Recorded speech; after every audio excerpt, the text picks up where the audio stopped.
저번 주에 간략하게 소개드렸지만 조금 복잡했었던 것 같습니다.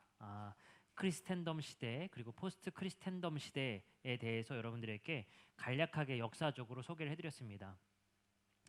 기독교가 예수 그리스도에 의해서 시작되었고, 그래서 예수 그리스도로부터 교회가 세워짐을 통해서 이 땅에 교회가 세워지게 됩니다. 그 교회가 중세 시대를 거쳐 지금 현대에 이르기까지 교회는 여전히 세상의 가장 중요한 종교로 하나로 꼽히고 있습니다. 이러한 기독교에 대해서 우리가 저번 주에 역사적으로 몇 가지를 살펴봤습니다. 중세 시대부터 시작되어진 크리스텐덤 시대라는 시대를 우리가 한번 알아봤죠. 크리스텐덤 시대가 무엇입니까? 크리스찬, 우리 기독교와 킹덤, 왕국과 결합되어진 말입니다. 그 말은 기독교 국가주의를 의미합니다. 이 국가 자체가 기독교화돼야 된다라고 여기는 기독교 국가주의입니다. 그래서 그 기독교 국가주의를 추구하는 것들이 중세 시대의 유럽과 여러 나라들에서 일어났죠. 그렇기 때문에 교황과 그리고 정치적 황제와 항상 다툼이 있었고, 그 패권을 위해서 항상 싸움과 전쟁들이 있었습니다. 그렇기 때문에 기독교에서 말하는 이단자들, 기독교에서 말하는 잘못된 것을 국가에서도 똑같이 판결을 내림을 통해서 국가와 정치와 교회와 분리되지 않는 시대가 있었습니다. 교회가 곧 국가다, 국가가 곧 교회다라고 여기게 됩니다. 하지만 그것이 이제 종교 개혁을 맞이했고, 르네상스 시대를 의해서 두 가지가 국교와 정치 그리고 교회가 분리되게 됩니다. 그래서 우리는 그걸 정교 분리다라고 얘기를 합니다. 그래서 우리가 저번 주에 알아봤죠. 헌법에서도 미국도 기독교 국가는 아니라고 얘기를 합니다. 한 종교가 국가를 지배할 수 없다라는 헌법에 나와 있다. 그리고 우리나라도 마찬가지다라고 여겨집니다.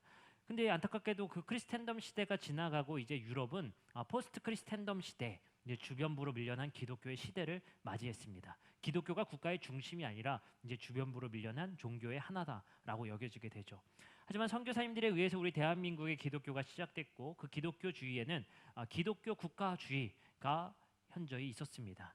그것과 어떻게 보면 맞물려서 일어났었던 것들이 우리나라 6.25 전쟁 그리고 항일운동, 이런 것들이 같이 역사적으로 맞물리면서 선교사님들의 생각과 그리고 교회의 생각 그리고 국가적 목적이 함께 맞물림을 통해서 기독교가 그 국가에서 원하는 일들을 하게 되고, 국가도 기독교에 도움을 주게 됩니다. 서로 뗄래야 뗄 수 없는 존재들의 일이 있었죠. 그러나 지금 현대 시대에서는 이제 우리 기독교도 한국의 기독교도 포스트 크리스텐덤 시대를 살아간다고 말합니다. 다시 말해서 기독교가 한국에서도 이젠 중심이 아니라 이제 주변부로 밀려난 종교로 여겨지고 있습니다. 종교에 많은 우리 기독교인들도 숫자가 많이 급격히 줄어들고 있고, 이런 시대 속에서 우리는 어떻게 살아야 될 것인가가 우리 저번 주 오후 예배 때 들었던 말씀입니다. 그래서 우리는 저번 주에 존재로서의 교회, 교회의 성품을 강조했었습니다. 지금 우리가 읽는 이 베드로 전서는 그에 관련된 아주 중요한 말씀입니다.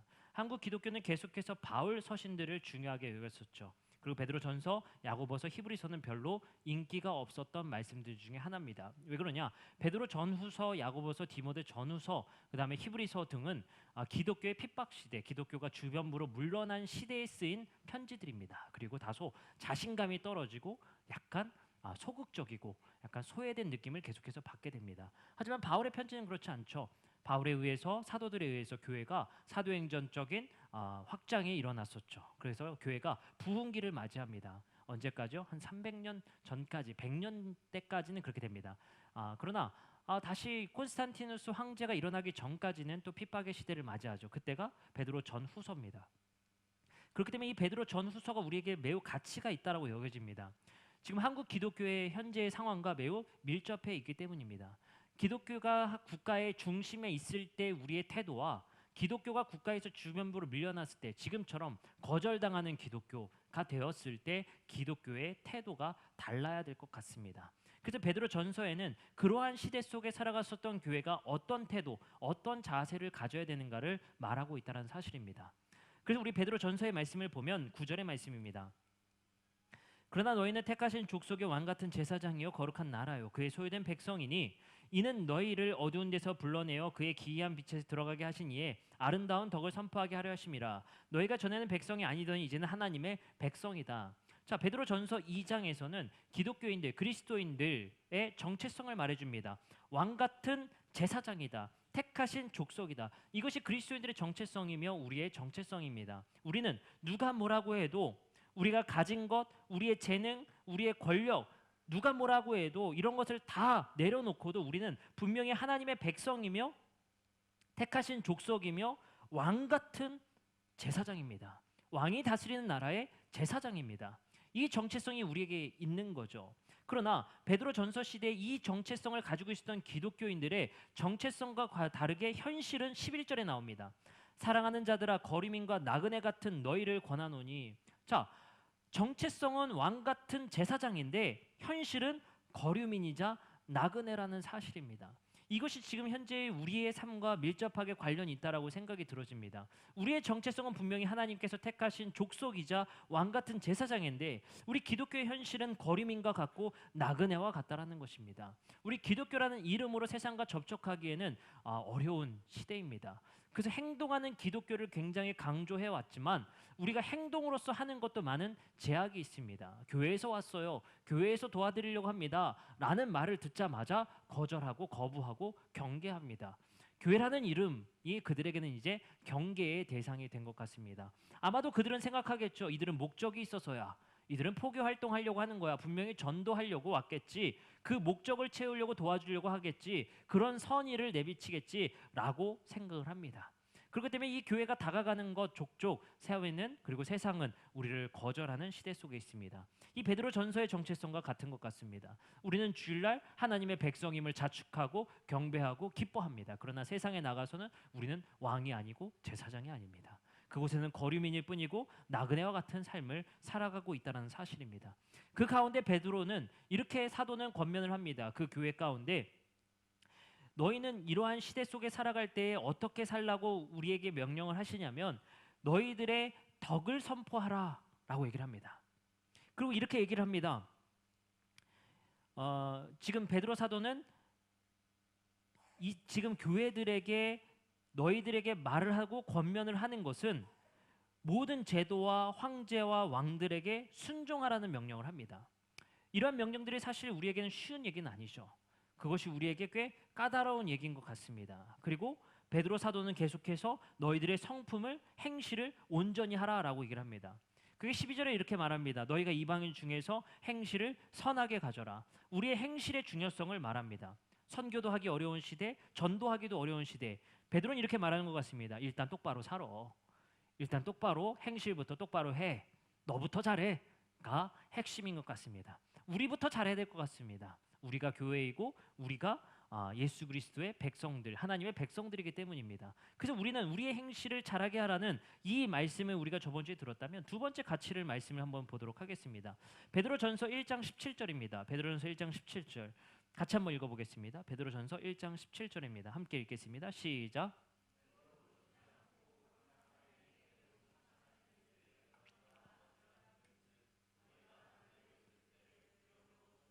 너희가 나그네로 있을 때 어떻게 행동하래요? 두려움으로 지내라. 제가 금요일 날도 이 말씀을 전했는데 두려움으로 지내라는 거예요. 이게 두 번째 권면입니다. 어떻게 지내라? 두려워하라. 그러니까 베드로 전서가 인기가 없는 겁니다. 우리 그리스도인들에게 힘을 줘야죠. 그죠? 자신감 있게 살라라고 말을 해야죠. 세상을 두려워해야 됩니까? 세상의 왕을 두려워해야 됩니까? 그 놀랍게도 베드로 사도는 교회에게 말하기를 너희가 나그네일 때는 두려워하라. 이제는 달라졌다는 겁니다. 시대가 달라졌으니 그 시대에 맞게 두려움으로 지내라는 겁니다. 이게 굉장한 가치가 있는 것 같습니다. 또 한 번 말씀을 찾아보겠습니다. 베드로전서 2장 17절입니다. 무사람을 공경하며 형제를 사랑하며 하나님을 두려워하며 왕을 존대하라 라고 말합니다. 18절 이어서 읽겠습니다. 사환들아 범사에게 두려워함으로 주인들에게 순종하라. 여기서도 뭐하라? 두려워하라. 하나님을 두려워하듯이 왕을 존대하고 주인들을 두려워하라. 우리 그리스도인들은 두려울 게 뭐가 있습니까? 계속 그렇게 가르쳐 왔습니다. 구약성서부터 신약성서까지 두려워하지 말고 자신감 있게 사십시오. 뭐가 무섭습니까? 하나님이 함께 하시는데. 그게 주된 메시지의 선포들인데 베드로 전서만 독특하게 두려움을 가지라는 겁니다. 기독교에서 잘 듣기 힘든 가르침이라는 사실을 우리는 알 수 있습니다. 왜요? 지금 듣는 우리도 익숙하지 않기 때문입니다. 자, 여기서 베드로 사도가 두려우라고 하는 그 이유는 무엇일까요? 두려운 이 성품을 가지려고 하는 이 특징이 무엇일까요? 두려움으로 지내고 주인들에게 두려워함으로 순종하라라고 말을 하고 있다는 사실입니다. 이것은 무엇을 얘기하느냐? 우리의 삶 속에서 자신감 있게 그리고 자신감 없게 이렇게 살라고 하는 것이 아닙니다. 두려워하라는 것은 그들을 하나님을 섬기듯이 똑같이 두려워하라는 말과 똑같다라는 것인데, 그 말은 우리가 세상에서 사회생활하면서 우리가 기독교가 중심이야, 기독교가 최고야, 왕이 최고야 라고 말을 할 수 있습니다. 당연히 신학적으로는 하나님이 모든 왕 중의 왕이며 주 중의 주입니다. 근데 하나님이 왕 중의 왕이고 주 중의 주인 그 하나님의 백성인데 우리가 어떤 왕을 두려워해야 됩니까? 어떤 주인을 두려워해야 됩니까? 당연히 두려움 없이 초대교인들이 살았습니다. 그 법질서를 무시하고 그들이 말하는 모든 것을 무시했습니다. 그러자 세상에서 격리되기 시작했습니다. 초대교회가 격리되기 시작하고 그들이 핍박과 고난을 자초하게 됩니다. 그때 베드로 사도는 오히려 이제 그들을 두려워함으로 순종하고 그들을 따라주라는 얘기를 권면하고 있다는 사실입니다. 자, 그리고 놀라운 말씀들이 등장합니다. 13절입니다. 인간의 모든 제도를 주를 위해서 순종하라. 혹은 위에 있는 왕이나 혹은 그가 악행하는 자를 징벌하고 선행한 자를 포상하기 위하여 보낸 총독에게도 순종하라. 제도의 순종 그리고 총독에게 순종 얘기하고 있습니다. 자, 이것도 참 자존심 상하는 일이죠. 세상의 가치를 멀리하고 그 가치를 따르지 마는 것이 우리의 가르침을 대부분 배웠던 것들인데, 여기서는 모든 제도를 주를 위해서 순종하라라고 말을 하고 있습니다. 그리고 총독에게도 순종하라라고 말을 하고 있습니다. 어쩌면 이것은 우리에게 굉장히 자존심 상하는 일일 수도 있겠지만 베드로 사도는 나그네 된 교회의 삶 속에서는 이 가치를 따르라는 것입니다. 그것은 무엇이겠습니까? 이 세상의 제도들을 너희가 순종할 수 있어야 된다는 것입니다. 다시 말해서 이것은 우리가 쉽게 예를 들 수 있습니다. 예전에 우리 기독교가 한참 자신감이 넘칠 때, 기독교가 그 무엇보다도 뛰어나다라는 사실이 우리에게 정말 강하게 주입됐을 때는 우리가 항상 그랬죠. 우리 청년들이 수련회 간다고 하면 직장에 피해를 주고라도 휴가를 냅니다. 왜요? 하나님께서 복 주실 거기 때문에. 기독교가 중심일 때가 있었습니다. 기독교가 세상의 중심일 때가 있었죠. 그때는 자신감 있게 행동하기를 많이 얘기했던 것 같습니다. 그러나 우리는 생각해야 됩니다. 그 제도를 주를 위해서 순종할 수도 있어야 됩니다. 세상에서 직장에서 모범이 될 수도 있는 것이 바로 하나님을 위한 영광 돌리는 일이라는 사실을 우리에게 말하고 있다는 사실입니다. 12절도 마찬가지입니다. 너희가 이방인 중에서 행실을 선하게 가져 너희를 악행한다고 비방하는 자들로 하여금 너희 선한 행실을 보고 하나님께 영광 돌리게 하라. 그의 행실로 하나님께 영광 돌리게 하라는 겁니다. 어쩌면 직장에서 그 직장 상사에게 그 직장의 가치를 잘 지키고 성실하게 행하는 것도 하나님께 영광 돌릴 수 있는 방식이라는 것입니다. 누구는 그렇습니다. 하나님의 일은 엄청나게 열정적으로 하는데 사회만 나가면 게을러요. 대충 해요. 제가 그 크리스찬 CEO 모임에 설교를 갔었는데 그 CEO들이 저한테 그러는 겁니다. 자기들이 이력서를 검토할 때 항상 기독교인 하면 무조건 거른다는 거예요. 충격을 받았어요. 왜 기독교인들이 그렇게 얘기를 해요? 라고 얘기를 했습니다. 왜 그렇게까지 해야 됩니까? 라고 얘기했어요. 항상 자기들이 원할 때 휴가를 쓰고 싶어하고 가장 이기적이라는 거예요. 그게 공감이 돼버려요. 가장 이기적이다라는 게 뭘까요? 내가 교회를 위해서라면, 하나님의 이름을 위해서라면 이 회사쯤은 피해줘도 된다는 생각을 가져버립니다. 그러다 보니까 기독교 CEO들이 이것에 굉장히 회의감을 갖습니다. 자기들 원할 때 수련회 가야 된다고 막 빠져버립니다. 그 회사의 질서를 무너뜨려 버립니다. 이러한 일들이 초대교회도 마찬가지로 있었다는 사실입니다. 그리고 지금 현실 속에서도 있다는 겁니다. 이러한 것들에 대해서 베드로 사도는 우리가 나그네된 위치에서는 모든 제도와 그리고 모든 총독과 왕들에게 너희들은 순종할 수 있어야 된다. 그곳에서 두려움으로 지내라는 겁니다. 겸손함으로 지내라고 얘기를 하는 것입니다. 그것이 우리에게 또 필요한 가치일 수 있습니다. 그래서 18절에 이렇게 말합니다. 사환들아 범사에 두려움으로 주인들에게 순종할 줄도 알아라. 그래서 선하고 관용하는 자들에게만 아니라 너에게 잘해주는 사람 말고 까다로운 자들에게도 순종해라. 두려움으로 잘해줘라 얘기를 합니다. 베드로전서는 굉장히 실용적인 것 같습니다. 그 사회에서 그 당시의 시대 속에서 어떻게 행동해야 될지를 뚜렷하게 말을 하고 있습니다. 잘해주는 사람한테 잘해주는 건 쉽죠, 그죠? 근데 우리에게 함부로 하는 사람한테 잘해주는 것은 어렵습니다, 그죠? 그러나 오늘 말씀에서는 그들에게도 잘해줄 수 있고 존대할 수 있어야 된다고 우리에게 가르칩니다. 어쩌면 오늘의 말씀들이 우리에게는 다소 소극적으로 우리 기독교가 자존심 상하는 말씀일 수도 있겠습니다. 하지만 베드로 사도는 주변부로 밀려난 기독교의 시대 속에서 살아갈 우리에게 중요한 가르침을 하고 있다는 사실을 기억해야 됩니다. 두려움과 그리고 순종이라는 가치입니다. 우리는 세상의 가치에 동의하고 그 가치에 순종하는 것이 아닙니다. 하나님의 영광을 위해서 그 사람들에게 모범이 되자고 하는 것입니다. 그곳에서 우리가 정의롭게 살아가고 하나님의 뜻대로 살기 위한 정직함을 통해 하나님께 영광 돌리자는 것입니다. 하나님이 보시지 않는 곳이 있는 것처럼 느끼는 것이 아니라 어디서나 하나님이 계시다라는 그 가치를 가지고 그 직장에서도 세상에서도 사회에서도 우리는 모범이 되자고 얘기를 하는 것입니다. 그것이 바로 두려울 줄 아는 삶입니다. 세 번째 가치입니다. 베드로전서 3장 8절의 말씀에 이런 말씀이 있습니다. 마지막으로 말합니다. 너희가 다 마음을 같이하여 동정하여 형제를 사랑하며 불쌍히 여기며 겸손하라. 마지막 세 번째 가치는 이 시대의 우리 기독교는 겸손할 줄 알아야 됩니다.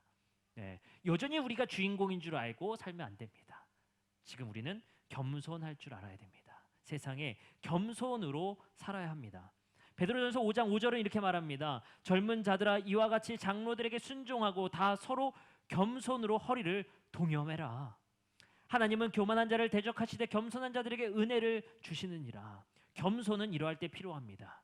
우리 기독교가 겸손해야 되고 우리 성도들이 세상에서 겸손해야 될 줄 믿습니다. 베드로전서 5장 6절은 이렇게 말합니다. 그러므로 하나님의 능하신 손 아래에서 겸손하라. 때가 되면 너희를 높이시리라. 세 가지의 가르침입니다. 두려움으로 순종하고 겸손하라. 이 세 가지가 우리 성도들에게 지금 시대의 기독교를 살아가는 우리들에게 가장 중요한 가치일 것 같습니다.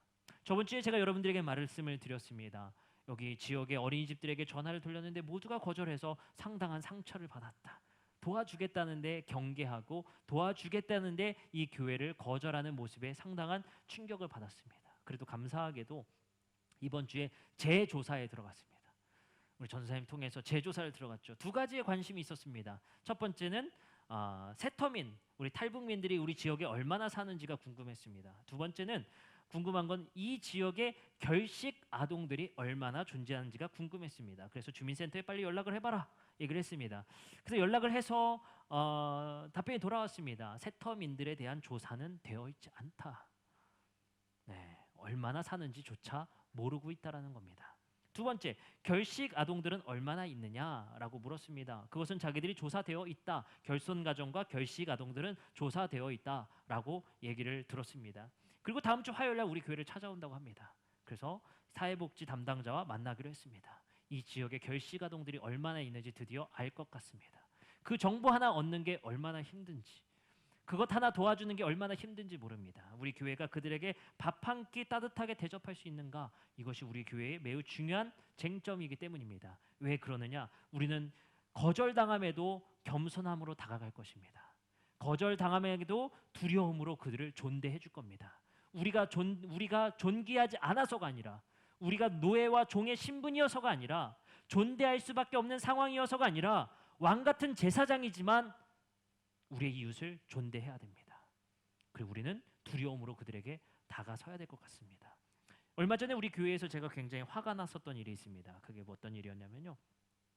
슬슬 주차장이 좁아져가지고 주차장 자리를 알아보는데 주차장 자리가 없습니다. 이제 큰일이죠. 주차장 자리가 없으니까. 이제 아마도 지역 성도님들은 웬만하면 이제 대중교통을 이용해야 될 때가 오지 않을까 생각도 드는데 차를 댈 데가 없어요. 그렇죠? 차를 댈 데가 없는데 얼마 전에 이제 저희 교회에서 이제 차를 댈 데가 없으니까 이제 옆에 골프집에다가 차를 댄 거예요. 거기 우리 대야 되면 안 됩니다. 큰일 납니다. 난리가 났습니다. 그 주인이 찾아와서 장사도 안 되는데 차까지 대가지고 장사에 피해 준다고 난리가 난 겁니다. 그러면서 저희 전사님한테 그런 얘기를 했다랍니다. 가뜩이나 교회 들어오는 게 싫었는데 피해까지 주고 있다. 본인이 싫든 좋든 우리 교회가 들어오는 게 무슨 상관입니까? 본인 허락받고 교회가 들어와야 됩니까? 제가 분노가 엄청났습니다. 우리 전사님이 쌍욕을 먹었더라고요. 엄청나게 화가 났습니다. 너무 화가 나더라고요. 찾아가야 될 것인가 고민을 많이 했습니다. 근데 제가 우리 여기 교회에 앉아 계신 이명택 장로님한테 상당히 감동을 받았습니다. 그때 뭐라고 말씀하시느냐, 이렇게 말씀하시더라는 거예요. 우리 골프 치는 승훈이한테 신발 하나 사라고 해야겠다. 제가 상당한 지금 그게 실현되었는지는 모르겠습니다. 네, 민채 집사님 웃을 때가 아닙니다. 민채 집사님도 이름이 나왔습니다. 골프화 하나 사라고 해야겠다. 저는 아마 그들에게 돌을 들고 싶었던 것 같습니다. 그들에게 복수하고 싶었던 것 같습니다. 그러나 우리 장로님이 저에게 큰 가르침을 주십니다. 십자가로 그들에게 대하라. 그것이 무엇입니까? 그들이 그렇게 다가와도 우리는 겸손하게 그들을 존대할 수 있어야 될 것 같습니다. 자존심이 상하지만 우리의 고개를 숙일 수 있어야 될 것 같습니다. 미안하다고 말할 수 있을 것 같습니다. 기분이 상하고 자존심이 상하지만 우리의 고개가 숙여졌으면 좋겠습니다. 그리고 그들에게 잘못한 것 하나 없지만 우리가 미안하다라고 말할 수 있는 교회 되었으면 좋겠습니다. 정말 실천적인 말씀 오늘 우리가 함께 들은 것 같습니다. 우리 교회가 이 세상에 사람들을 대할 때 두려움으로, 존대함으로, 겸손함으로 대해야 되는 이유가 바로 이 교회의 겸손함과 두려움으로 순종하는 것에 하나님께서 영광 받으시기 때문입니다. 우리 교회를 알릴 필요 없습니다. 우리의 삶으로 하나님을 드러내면 됩니다. 우리의 삶의 직장에서의 정직과 순종과 그들을 존대함을 통해 직장에 하나님의 영광을 돌리시기 바랍니다. 그래서 기독교인은 성실해야 합니다. 그래서 기독교인들은 정직해야 됩니다. 그래서 기독교인들은 정의로워야 됩니다. 그것이 우리 교회가 가져야 될 중요한 가치임을 믿고 오늘 베드로 사도가 주변비로 밀려난 기독교에게 가르쳐 주신 이 세 가지의 가르침을 우리의 성품에 그리고 덕목에 넣음을 통하여서 아름다운 덕을 선포할 수 있는 우리 더드림교회 성도님들 되시기를 주님의 이름으로 축복합니다. 기도하시겠습니다. 사랑과 은혜가 많으신 하나님 감사합니다. 하나님,